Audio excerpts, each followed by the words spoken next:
नमस्कार, आप देख रहे हैं इंडिया में बबीता सिंह गौड़। दर्शकों के अभिवादन के साथ शुरू करते हैं इंडिया का खास शो खबरनामा। सुर्खियों वाले खबरनामे का आगाज दिन भर की बड़ी खबरों के साथ। आज के खबरनामे में सबसे पहले बात करेंगे इंडिया यानी विपक्षी दलों के गठबंधन की शुरू होने वाली परीक्षा की। अखिलेश यादव ने चंद्रबाबू नायडू की गिरफ्तारी पर ट्वीट में क्या कही बड़ी बात, और बात होगी कि योगी कैबिनेट की बैठक में 15 प्रस्तावों को मिली मंजूरी की, पुलिस को मिलेगी बड़ी राहत। और खबरनामे के अंत में बात करेंगे विशेष सुरक्षा बल के हाथों में होगी अयोध्या के राम मंदिर की सुरक्षा खाका का तैयार। लेकिन पहले नजर सुर्खियों पर। अखिलेश यादव के पीडीए की काट के लिए भाजपा ने बनाया मेगा प्लान। शिवपाल यादव ने घोसी फतह के लिए बनाई गई रणनीति का किया खुलासा। राम मंदिर के उद्घाटन को लेकर सपा नेता ने भाजपा पर लगाया आरोप। 69,000 शिक्षक भर्ती मामले में एक अंक विवाद पर अवमानना याचिका की हुई सुनवाई। बेलगाम डेंगू मलेरिया से निपटने के स्वास्थ्य विभाग ने बनाई रणनीति। कागजों में व्रत घोषित स्वास्थ्यकर्मी लगा रहा गुहार, साहब मैं जिंदा हूं। सीतापुर में संक्रामक रोगों से निपटने के लिए स्वास्थ्य विभाग ने कसी कमर। लखीमपुर की धौरहरा वन रेंज में नहीं खत्म हो रही तेंदुओं की दहशत। खबरें प्रदेश से। आज के खबरनामे में सबसे पहले बात करेंगे इंडिया यानी विपक्षी दलों के गठबंधन की। अब तक 3 बैठक कर चुके इंडिया की अब असल परीक्षा की घड़ी करीब आ रही है। यही वह मौका होगा जब इस गठबंधन में शामिल दलों के नेताओं की भी धैर्य परीक्षा होगी। दरअसल अब तक हुई सभी बैठकों में भाजपा के मुकाबले एकजुट रहने, आपस में समन्वय बनाने और संचालन समिति की तैयारी करने जैसी बातों पर ही फोकस होता रहा है। असल मामला अब सामने आएगा। बात सीटों के बंटवारे की है, जिसके लिए एनसीपी प्रमुख शरद पवार के आवास पर 13 सितंबर को इंडिया की 14 सदस्यीय समन्वय समिति की बैठक होगी। इस समिति का गठन 1 सितंबर को इंडिया की मुंबई बैठक के दौरान किया गया था। सूत्र बताते हैं अपने अपने राज्यों में प्रभावशाली क्षेत्रीय दल कांग्रेस को ज्यादा भाव देने के मूड में नहीं है। वैसे इंडिया के घटक दल जिस तरह से दावेदारी कर रहे हैं, उनसे इतना कहा जा सकता है कि बहुत कठिन है डगर पनघट की। अब बात भाजपा के उस मेगा प्लान की जिससे अखिलेश यादव के पीडीए को बड़ा झटका लगने की चर्चा शुरू हो गई है। दरअसल लोकसभा चुनाव की तैयारियों में जुटी भाजपा अब अखिलेश यादव के पीडीए फार्मूले को तोड़ने की तैयारी में भी जुटी हुई है। इसके लिए एक बार फिर से पिछड़े वर्ग की जातियों को भाजपा से जोड़ने की कवायद शुरू हो गई है। इसके तहत भाजपा फिर से सभी जातियों को लेकर अलग अलग आयोजन करना चाहती है। इन आयोजनों को लेकर भाजपा के ओबीसी मोर्चा ने तय किया है कि इस साल कुंभ नगरी प्रयागराज में ओबीसी जातियों का महाकुंभ आयोजित किया जाएगा, जिसमें प्रदेश भर से ओबीसी वर्ग के 2 लाख से ज्यादा लोगों को जुटाने का लक्ष्य रखा जाएगा। भाजपा ओबीसी मोर्चा के अध्यक्ष और यूपी में राज्य मंत्री नरेंद्र कश्यप ने कहा है कि सभी 403 विधानसभा क्षेत्र में ओबीसी की 10 प्रमुख जातियों के 50 सक्रिय कार्यकर्ताओं को चुना जाएगा, जो पिछड़ा वर्ग समाज को भाजपा से जोड़ने का काम करेंगे। सपा प्रमुख अखिलेश यादव ने आंध्र प्रदेश के पूर्व मुख्यमंत्री चंद्रबाबू नायडू की गिरफ्तारी पर कड़ी नाराजगी जताई है। उन्होंने कहा कि यह चलन भारी पड़ सकता है। बता दें, चंद्रबाबू नायडू पर 371 करोड़ रुपए के स्किल डेवलपमेंट घोटाले का आरोप है, जिसे लेकर सीआईडी ने गैर जमानती वारंट भी जारी किया है। इसके बाद सीआईडी 9 सितंबर को उन्हें गिरफ्तार कर ली। इस पर अखिलेश यादव ने अपने सोशल मीडिया अकाउंट ट्विटर पर पोस्ट शेयर करते हुए लिखा कि विपक्ष के नेताओं को गिरफ्तार करने का चलन अब केंद्र से लेकर राज्यों तक का प्रचलन बन गया है। जो सत्ता के साथ नहीं आ रहा उसे जेल में डाल दो। अखिलेश यादव ने लिखा कि भाजपाई और उनके अवसरवादी मित्र याद रखें कि कल को खुद उन पर भी भारी पड़ सकता है यह चलन। खुदगर्ज भाजपा किसी की सियासी दोस्त नहीं है।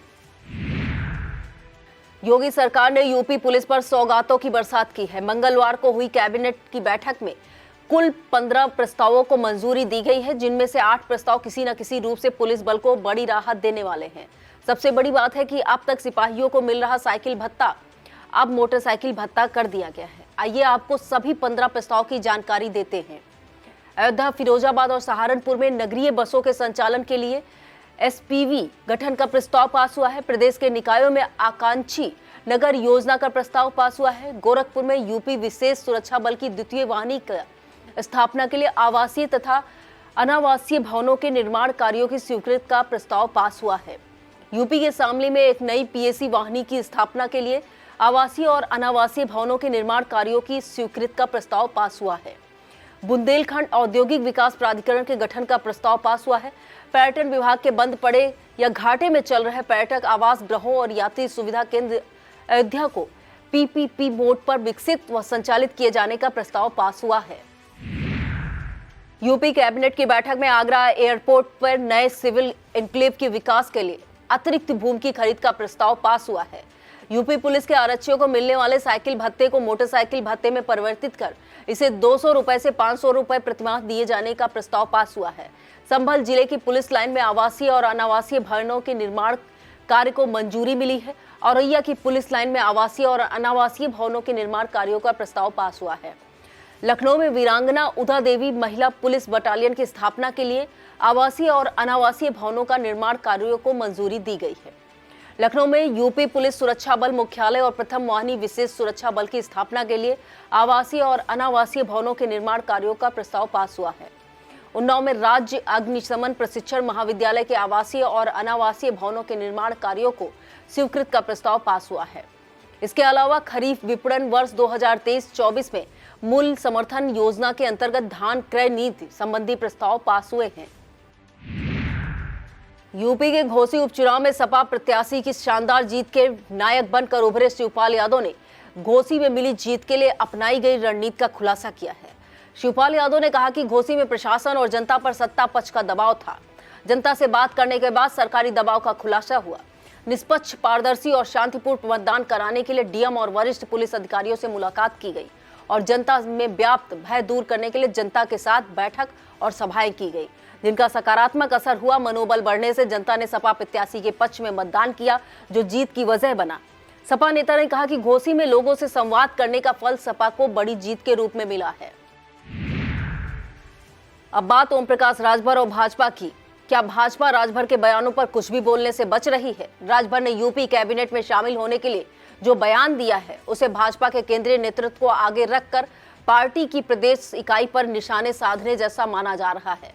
दरअसल खुद को मंत्री बनाए जाने के सवाल पर राजभर ने कहा था कि एनडीए के मालिक प्रधानमंत्री नरेंद्र मोदी, केंद्रीय गृह मंत्री अमित शाह और राष्ट्रीय अध्यक्ष जेपी नड्डा हैं, जो उनके मंत्री बनने पर फैसला लेंगे। वैसे तो राजभर का यह बयान विपक्षी दलों के खासतौर पर या सपा के लिए था, लेकिन कहीं पर निगाहें कहीं पर निशाना के तौर पर इसे भाजपा की प्रदेश इकाई से भी जोड़ा जा रहा है। डिप्टी सीएम ब्रजेश पाठक से जब राजभर के इस बयान पर पूछा गया तो वह किसी प्रकार की टिप्पणी करने से बचते रहे।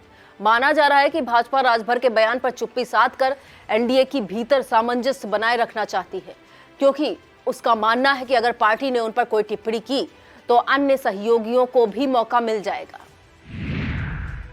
राम मंदिर के होने वाले भव्य उद्घाटन को लेकर सपा सांसद एसटी हसन ने बीजेपी पर बड़ा आरोप लगाया है। उन्होंने कहा कि भाजपा राम मंदिर का राजनीतिकरण कर रही है।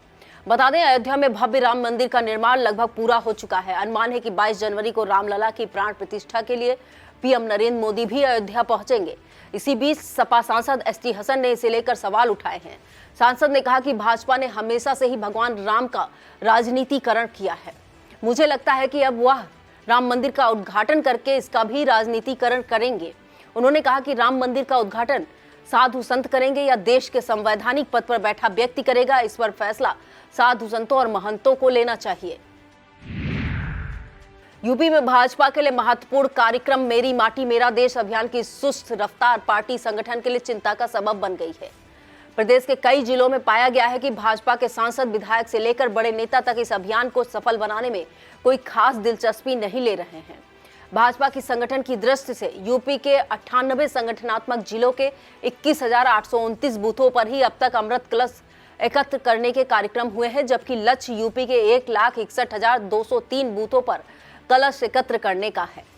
9 अगस्त से शुरू हुआ यह अभियान 31 अक्टूबर तक चलाया जाएगा। इसकी सुस्त रफ्तार को देखते हुए भाजपा के संगठन महामंत्री धर्मपाल सिंह ने क्षेत्रीय अध्यक्षों को इस अभियान की दैनिक समीक्षा करने और गति बढ़ाने के निर्देश दिए हैं।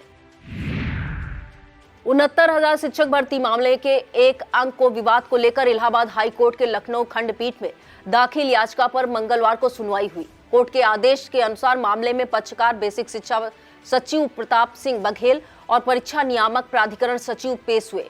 कोर्ट ने इन्हें 25 सितंबर की अगली सुनवाई के दौरान पुनः पेश होने के आदेश दिए हैं। यह आदेश एक अंक विवाद मामले में दाखिल अवमानना याचिका पर न्यायमूर्ति राजेश सिंह चौहान ने दिया है। अदालत ने राज्य सरकार को रिट कोर्ट के आदेश का अनुपालन ब्यौरा प्रस्तुत करने के लिए 10 दिन का समय दिया है। 69,000 शिक्षक भर्ती मामले में दाखिल इस अवमानना याचिका में कहा गया था कि 20 दिसंबर 2021 को शैक्षिक परिभाषा वाले सवाल पर रिट कोर्ट ने न्यायालय की शरण में आए अभ्यर्थियों को एक अतिरिक्त अंक प्रदान करते हुए मेरिट के अनुसार नियुक्त का आदेश दिया था। अभी तक रिट कोर्ट के आदेश का अनुपालन नहीं हुआ, जबकि इस फैसले के विरुद्ध राज्य सरकार की विशेष अनुमति याचिका खारिज होने के बाद रिट कोर्ट का निर्णय पुष्ट हो गया है। याची सुरगमा शुक्ला ने याचिका में कहा था कि सरकार द्वारा कोर्ट का आदेश न मानने से करीब 1000 अभ्यर्थियों का भविष्य अधर में है। याची ने इस कोर्ट के आदेश की अवहेलना बताते हुए अवमानना याचिका दाखिल की थी। अब बात बेलगाम होते जा रहे डेंगू की रोकथाम करने को लेकर शासन स्तर से हुई तैयारी की। पिछले वर्ष के मुकाबले इस वर्ष डेंगू के मरीजों का आंकड़ा 4 गुना हो जाने के बाद यूपी का स्वास्थ्य महकमा हरकत में आया है। अब कोविड की तर्ज पर डेंगू की रोकथाम करने की रणनीति बनाई गई है। इसके लिए संयुक्त निदेशक डेंगू डॉक्टर विकास सिंघल की ओर से सभी जिलों के सीएमओ को जांच टीमों का गठन करने के लिए निर्देशित किया गया है।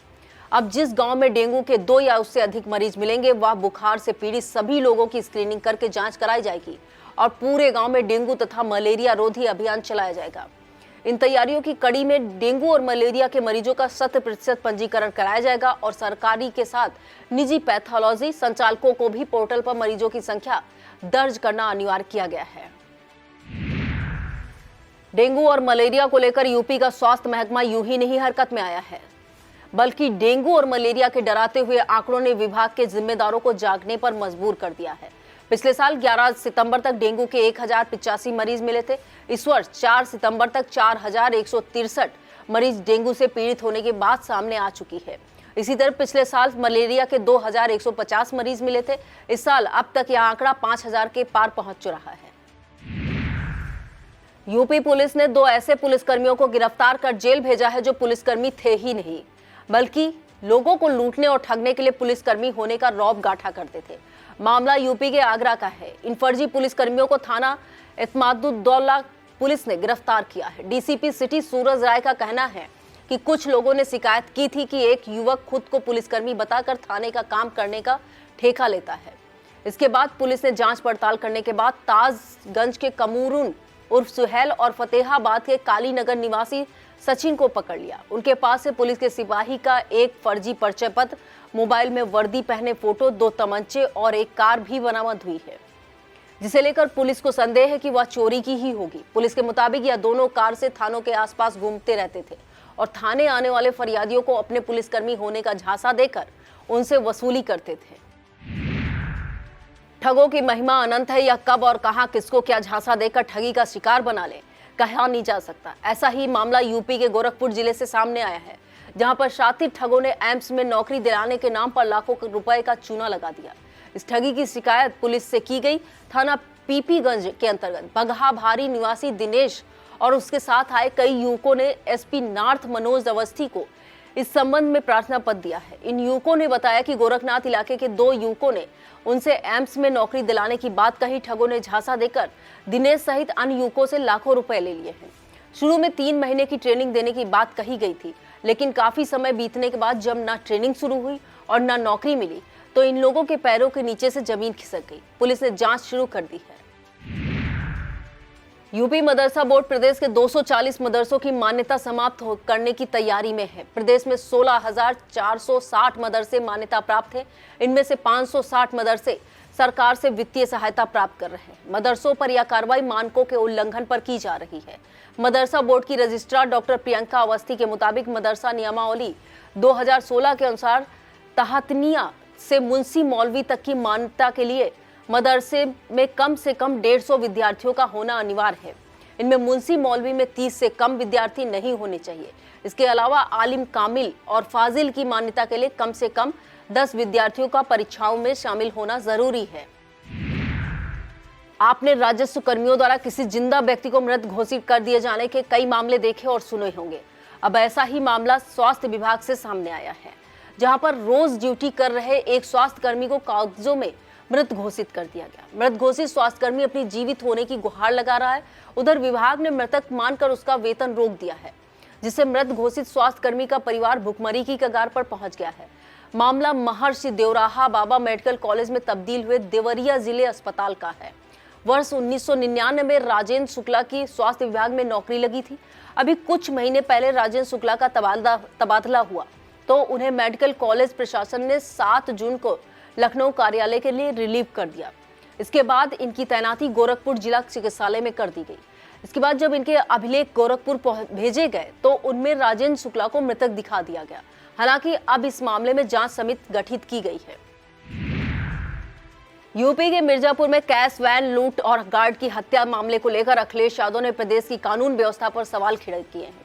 सपा प्रमुख सोशल मीडिया एक्स पर वारदात से जुड़ी एक तस्वीर शेयर करते हुए लिखा कि मिर्जापुर में बैंक के बाहर सरेआम गार्ड की हत्या और 22 लाख की लूट से यूपी भयभीत है।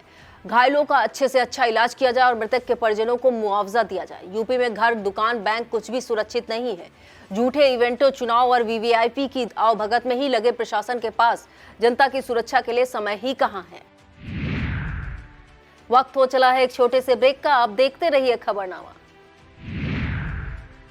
बीएस एजुकेशनल महाविद्यालय लखनऊ विश्वविद्यालय से संबद्ध छात्र छात्राओं के लिए उत्कृष्ट शिक्षण संस्थान बीए, एमए, बीकॉम, एमबीए व अन्य कोर्सेज के लिए आज ही संपर्क करें। खैराबाद, बिस्वा रोड, पकरिया, सीतापुर। सत्र 2023-24 के लिए प्रवेश प्रारंभ। अचानक कमिश्नर कार्यालय में एक साथ कई बीन बजने लगी तो सारे अधिकारी कर्मचारी हैरान परेशान होकर बाहर निकल आए।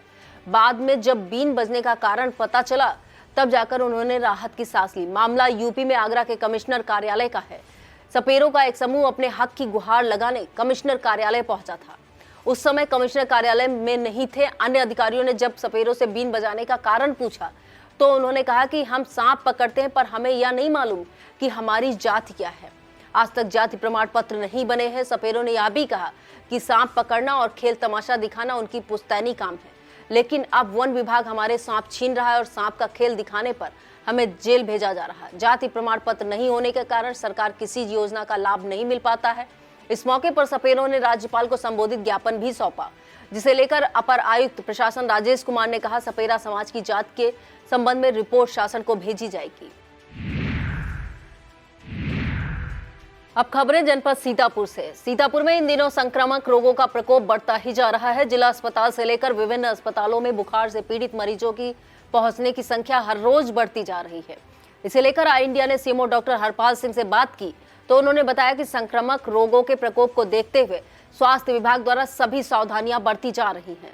अस्पतालों में आने वाले सभी मरीजों को उचित इलाज दिया जा रहा है। सीएमओ ने बताया कि मौसम को देखते हुए दीपावली तक डेंगू का प्रकोप रहने की संभावना है, इसलिए सभी लोग मच्छरदानी लगाकर ही सोएं। बता दें सीतापुर जिले में मौजूदा वक्त में मलेरिया से 260 मरीज हैं। इनमें से सीतापुर शहर में 109, खैराबाद में 32 और एलिया में 33 मरीज हैं। इसी तरह जिला में डेंगू के 11, एई के 4, चिकनगुनिया के 3, एलएफ के 181 मरीज हैं। वहीं गोंदला मोड़ इलाके में 10 साल के एक बच्चे में जेई रोग के लक्षण पाए जाने के बाद स्वास्थ्य विभाग में हड़कंप मच गया है। सीतापुर के खाद्य सुरक्षा एवं औषधि प्रशासन की जिला स्तरीय समिति की बैठक आयोजित की गई। इसकी अध्यक्षता डीएम अनुज सिंह ने की।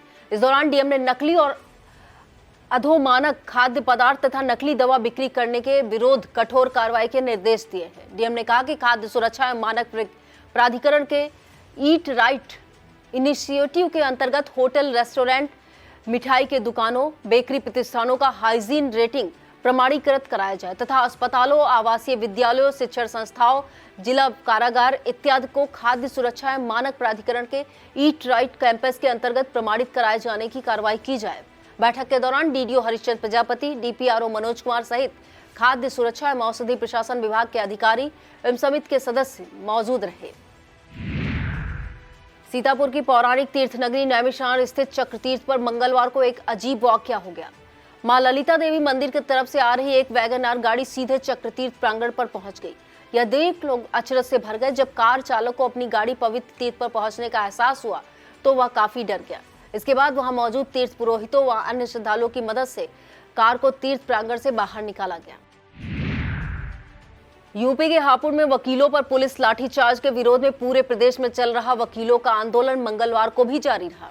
इस दौरान कार्य बहिष्कार पर चल रहे सीतापुर के अधिवक्ताओं ने मुंह पर काली पट्टी बांधकर मौन जुलूस निकाला। इसका नेतृत्व जिला बार एसोसिएशन अध्यक्ष चंद्रपाल गुप्ता और महासचिव बुद्धि प्रकाश मिश्रा ने किया। इस दौरान अधिवक्ता दीवानी कचहरी से निकलकर तहसील सदर विकास भवन होते हुए कलेक्ट्रेट पहुंचे और राज्यपाल को संबोधित ज्ञापन 4 सूत्री मांग का ज्ञापन जिलाधिकारी अनुज सिंह को दिया। इस दौरान अधिवक्ताओं ने डीएम कार्यालय के सामने ताली बजाकर विरोध व्यक्त किया। सिधौली तहसील के अंतर्गत भाजपा के अटरिया मंड में मेरी माटी मेरा देश कार्यक्रम आयोजित किया गया। इसके तहत सिधौली ब्लॉक प्रमुख रामबक्स रावत ने शक्ति केंद्र जयपालपुर में घर घर जाकर अमृत कलश में मिट्टी एकत्रित की। इस अवसर पर अटरिया भाजपा मंडल प्रभारी करुणा शंकर त्रिपाठी, मंडल महामंत्री चंद्र प्रकाश, मंडल उपाध्यक्ष विनय त्रिपाठी, अमित शुक्ला, संजय सिंह, शिवनारायण रावत मौजूद रहे। सीतापुर के रामपुर मथुरा इलाके में पिछले कई दिनों से रुक रुक कर हो रही बारिश के कारण कच्चे घर ढह जाने की घटनाएं शुरू हो गई हैं। यहाँ के तुलसीपुर बंजर चौराहे पर दर्जनों बाढ़ और कटान प्रभावित परिवार रह रहे हैं। बरसात के कारण बीती रात शिव भगवान का घर गिर गया। इस मामले में लेखपाल नरेंद्र कुमार ने बताया कि सर्वे कर लिया गया है, जल्द ही रिपोर्ट तहसील स्तर पर भेज दी जाएगी। सीतापुर के खैराबाद नगर में भुइयां ताली तीर्थ स्थित प्रसिद्ध मां बंगलामुखी मंदिर पर भक्तों का तांता हर दिन लगा रहता है। आज एक श्रद्धालु रामकोट निवासी राजीव गुप्ता ने मां बंगलामुखी को 2.5 किलो वजनी चांदी का छत्र अर्पित किया। इस दौरान पीयूष कांत मिश्रा, राम लखन ब्रजेश रस्तोगी, अखिलेश अवस्थी, गोपाल लोधी, अतुल श्रीवास्तव मौजूद रहे। सीतापुर विकासखंड खैराबाद में सहकारिता सदस्यता अभियान को लेकर एमएलसी पवन सिंह चौहान के नेतृत्व में बैठक की गई। इसमें एमएलसी ने सहकारिता सदस्य अभियान को बढ़ाने के लिए भाजपा के समस्त मंडल पदाधिकारी व समिति के अध्यक्षों को निर्देशित किया।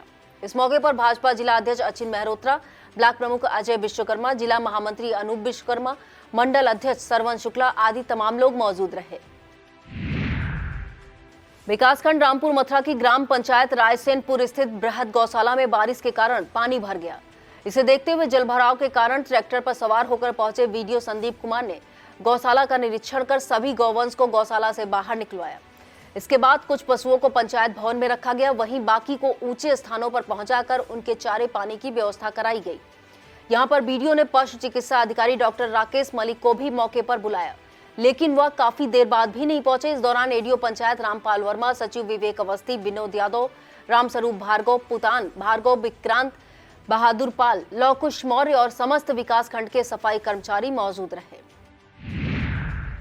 सीतापुर के सदना स्थित रामगढ़ मोड़ से रामगढ़ चीनी मिल जाने वाली प्रमुख रोड की मरम्मत के नाम पर लीपापोती की जा रही है। क्षेत्र के रामलाल, अमन, राजकुमार, बलराम सिंह, सिद्धार्थ सिंह, शिव कुमार मौर्य, नीरज सिंह आदि लोगों ने आरोप लगाते हुए बताया कि पूर्व में यह सड़क हार्ट मिक्स तकनीक से बनाई गई थी, लेकिन मरम्मत हार्ट मिक्स विधि से नहीं की जा रही है, जबकि निर्माण कार्य के अभी 5 साल भी पूरे नहीं हुए हैं।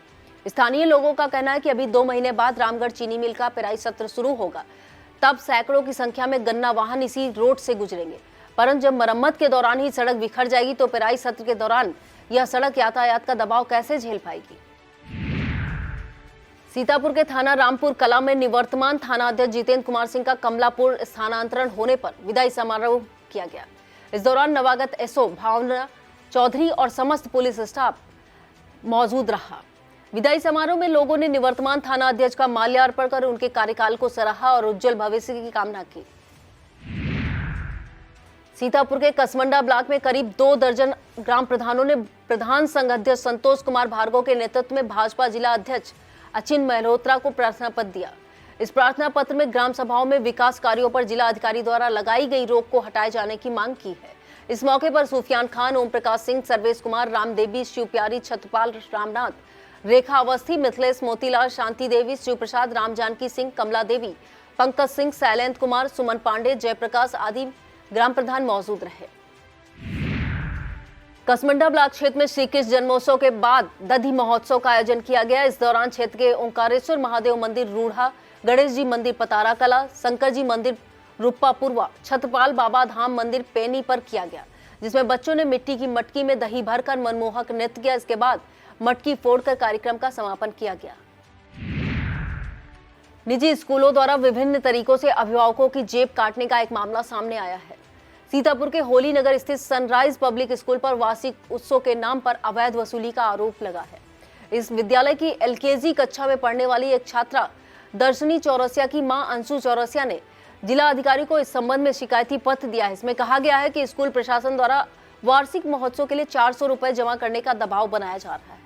उन्होंने आरोप लगाया है कि आर्थिक स्थिति से अवगत कराने के बावजूद स्कूल प्रशासन उनकी बच्ची को स्कूल से निकालने की धमकी दे रहा है और टेस्ट की कॉपी भी नहीं दिखाई जा रही है। सीतापुर की 11वीं वानी पीएससी के शूटिंग रेंज पर मंगलवार को दिन भर ठाए ठाए गूंजती रही। इस मैदान पर चल रही 48वीं उत्तर प्रदेश की शूटिंग प्रतियोगिता में जवानों ने लक्ष्य पर निशाना साधकर अपनी निशानेबाजी कौशल का परिचय दिया। इस दौरान स्टैंडिंग पोजीशन की पुरानी स्पर्धा में पीएससी पश्चिमी जोन के विजय कुमार यादव ने पहला, पूर्वी जोन के शिवम प्रजापति ने दूसरा और लखनऊ जोन के एसआई खलीफ अहमद ने तीसरा स्थान प्राप्त किया। नीलिंग पोजीशन पुरानी स्पर्धा में पश्चिमी जोन के राजकुमार मौर्य प्रथम, मेरठ जोन के अंकुर पवार द्वितीय और मध्य जोन के सुधीर यादव तीसरे स्थान पर रहे। प्रोन पोजीशन में गोरखपुर जोन के सारंग, कन्नौजिया लखनऊ जोन के खुर्शीद आलम और प्रयागराज जोन की प्रतीक्षा मौर्य ने क्रमशः पहला, दूसरा और तीसरा स्थान प्राप्त किया। स्नैप पोजीशन में पश्चिमी जोन के नीरज सिंह, मध्य जोन के संतोष कुमार और पश्चिमी जोन के देव मालिक ने क्रमशः पहला, दूसरा और तीसरा स्थान प्राप्त किया। 3 पोजीशन में पूर्वी जोन के अरविंद चौहान, पश्चिमी जोन के शुभम राठी और पश्चिमी जोन के ऋषभ कुमार क्रमशः प्रथम, द्वितीय और तृतीय स्थान पर रहे। इस दिन की प्रतियोगिता में पीएससी पश्चिमी जोन प्रथम स्थान पे, मध्य जोन दूसरे स्थान पे और लखनऊ जोन तीसरे स्थान पर रही। सीतापुर जिला प्राथमिक शिक्षक संघ द्वारा 13 सितंबर की शाम 4 बजे जिलाधिकारी को एक ज्ञापन दिया जाएगा। मुख्यमंत्री को संबोधित इस ज्ञापन को दिए जाने को लेकर करीब 1 सैकड़ा शिक्षक प्रतिनिधि जिला अध्यक्ष रवींद्र दीक्षित के नेतृत्व में जिलाधिकारी कार्यालय पहुंचेंगे। संघ के जिला मीडिया प्रभारी विवेक पंडित ने बताया कि बदायूं जिले की बीएसए ने द्वेष भावना से वहां के जिला अध्यक्ष संजीव शर्मा को निलंबित किया गया, जिससे शिक्षकों में रोष व्याप्त है। इसे लेकर संघ की प्रदेश कार्य समिति द्वारा 10 सितंबर को लिए गए निर्णय के अनुसार जिले में 13 सितंबर को ज्ञापन दिया जाएगा। अब बात सीतापुर के ऐसे लाल की जो विदेश में भारत का मान बढ़ा रहा है। सीतापुर के मोहल्ला सुदामापुरी निवासी और वाराणसी के काशी हिंदू विश्वविद्यालय में भूविज्ञान में कार्यरत शोध विद्यार्थी ऐश्वर्य मोहन इटली के बवेनो में 10 से 15 सितंबर तक आयोजित होने वाले प्रतिष्ठित हटन संगोष्ठी में अपने डॉक्टरेट कार्य के कुछ हिस्सों को प्रस्तुत करेंगे। बता दें, ऐश्वर्य के पिता अरविंद मोहन श्रीवास्तव सीतापुर के ब्लॉक सकरन में सहायक अध्यापक हैं और माधवी श्रीवास्तव एक निजी कंपनी में कार्यरत हैं। गाजियाबाद में एलआईयू विभाग में तैनात डिप्टी एसपी प्रियांशी पाल द्वारा सोशल मीडिया पर हिंदुओं की भावना पर आहत करने वाली टिप्पणी करने को लेकर हिंदूवादी संगठनों में रोष भर गया है। प्रियांशी पाल ने सोशल मीडिया पर राजपूत समाज को गुंडा बताते हुए प्रधानमंत्री, मुख्यमंत्री व योगी को गुंडागर्दी करने वालों को बढ़ावा देने वाले कहते हुए टिप्पणी की गई है। इसी के साथ प्रियांशी पाल द्वारा बच्चों की हत्या में आरोपी डॉक्टर सफील का भी खुलकर समर्थन किया गया था। प्रियांशी पाल की इस टिप्पणी को लेकर सीतापुर में आजाद हिंद भगत संगठन और श्री राजपूत करनी सेना के कार्यकर्ताओं द्वारा जिला अधिकारी कार्यालय में ज्ञापन सौंपकर कार्रवाई की गई है। संगठन नेताओं ने कहा कि 15 दिन के भीतर आरोपी प्रियांशी पाल के विरुद्ध कार्रवाई न हुई तो हिंदू संगठनों द्वारा डीजी कार्यालय लखनऊ के लिए कूच किया जाएगा। अब खबरें जनपद लखीमपुर खीरी से। लखीमपुर जिले में संचारी रोगों के प्रसार की संभावना को देखते हुए जिला अधिकारी महेंद्र बहादुर सिंह ने सभी निकायों के अधिशासी अधिकारियों को निर्देश जारी किए हैं। डीएम ने कहा कि वेक्टर जनित रोगों तथा जल जनित रोगों की रोकथाम, साफ सफाई के संबंध में स्वास्थ्य विभाग के सहयोग से जागरूकता अभियान चलाया जाए। लखीमपुर में सिंगाही थाने के नवागत थाना अध्यक्ष जितेंद्र बहादुर सिंह के नेतृत्व में नगर के इंडियन बैंक, जिला सहकारी बैंक समेत अन्य प्रमुख बैंकों में चेकिंग अभियान चलाया गया। इस दौरान बैंकों में हो रही भीड़ को नियंत्रित करने के लिए लोगों को सुविधाजनक तरीके से लाइन में खड़े होकर लेन देन करने की हिदायत भी दी गई। साथ ही बैंक के सीसीटीवी कैमरे, गार्ड ड्यूटी, पुलिस ड्यूटी आदि की जांच की गई। इस मौके पर पुलिसकर्मी भी मौजूद रहे। लखीमपुर की धौरहरा वन रेंज में हिंसक तेंदुओं की दहशत थमने का नाम नहीं ले रही है। एक तरफ जहां वन विभाग पिंजरे लगातार तेंदुओं को पकड़ने के लिए कड़ी मशक्कत कर रहा है, वहीं आए दिन कोई न कोई नया तेंदुआ क्षेत्र में आकर दहशत को बढ़ाने लगता है। बीती रात सुजई कुंडा मार्ग पर तेंदुए ने एक गाय को निवाला बना लिया, जिसको देखकर उसी मार्ग से गुजर रहे ग्रामीण खौफजदा हो गए हैं। इसकी सूचना पाकर वन विभाग के लोगों ने सावधानी बरतने को कहते हुए नाइट विजन कैमरे लगाने का काम शुरू कर दिया है। वन क्षेत्राधिकारी एनके चतुर्वेदी ने बताया कि पग चिन्हों के अनुसार प्रथम दृष्टया तेंदुआ ही है, जिसकी गतिविधि जानने के लिए नाइट विजन कैमरा लगाए गए हैं। लखीमपुर जनपद वासियों के लिए एक अच्छी खबर है। जिले में पहले सीएनजी पंप का शुभारंभ हो गया है। महेवागंज से पलिया जाने वाली रोड पर श्रृंगार नगर स्थित मूसाराम शिवराम दास पेट्रोल पंप पर सीएनजी की बिक्री शुरू होने के सीएनजी वाहन रखने वालों में काफी खुशी देखी जा रही है। पंप उद्घाटन अवसर पर मूसाराम इंटरप्राइजेज के प्रेम शंकर अग्रवाल, दिनेश अग्रवाल, देश दीपक अग्रवाल और कंपनी के अधिकारियों सहित तमाम गणमान्य नागरिक मौजूद रहे। लखीमपुर के सिंगाही थाना परिसर में नवागत थाना प्रभारी जितेंद्र बहादुर सिंह ने व्यापारियों के साथ बैठक की। इस दौरान थाना प्रभारी ने व्यापारियों की समस्याओं को जानकर उनके सम्मान में कोई कमी न आने का भरोसा दिलाया। इस दौरान चेयरमैन मोहम्मद कयूम, पूर्व चेयरमैन उत्तम कुमार मिश्रा, राम प्रकाश सोनी, श्री राम सिंह, सभासद राम नरेश गुप्ता, आशीष भंडारी, रामजी गुप्ता, नरेंद्र गुप्ता, मज्जन खान, सूरज कन्नौजिया, जोगेंद्र शाक, शिशिर गुप्ता आदि मौजूद रहे।